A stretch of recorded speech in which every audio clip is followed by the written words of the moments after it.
автор башкаручы. Инде Илдус белән бер 72 тапкыр күрешкән бардыр инде безнең име. Бик талантлы баянчы, бик талантлы композитор, бик талантлы җырчы. Гомумән алганда автор башкаручы Илдус Харьясов Римушкина. Hayırlı gün, sıksılılar. Bayramlar bile. Keyifler nişek. Zor efendim.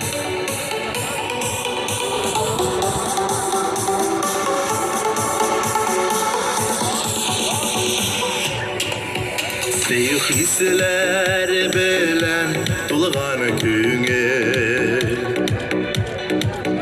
canlı yakın tatlı sevgi mehabbetinin yalkınından dirli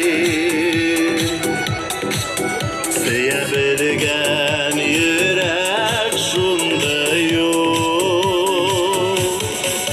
Bizim sevgimizin kavuşular Yukka tügel, yukka tügel Aralarını yakın açkan yollar Bəxtlərgə ilkən yollar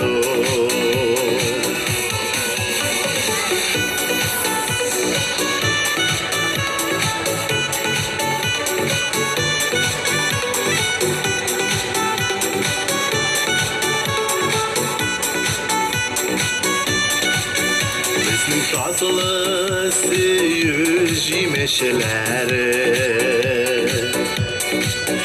Kileşekinin yaktım ayağı Yukka tügel yazmış Uşıldırgan bizinin yollarını Bizim sevgimizin kavuşular Yukka tügel, yukka tügel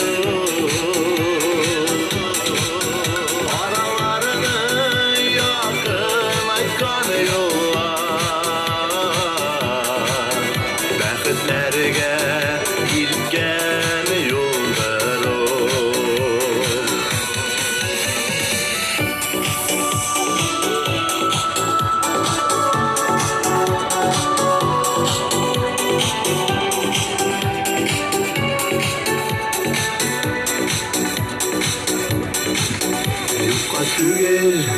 Yukka tügel der o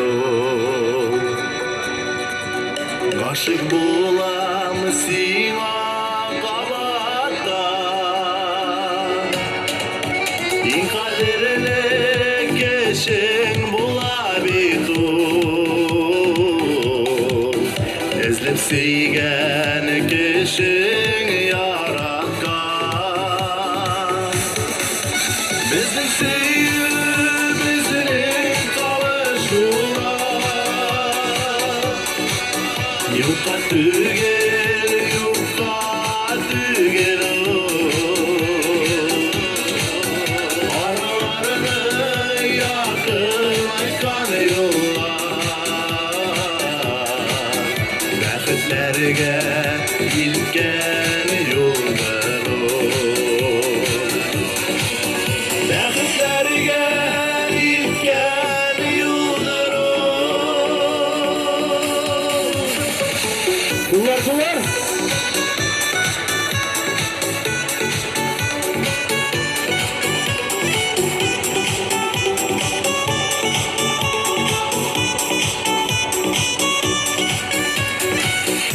Zor rahmet sıksı. Bayram bile.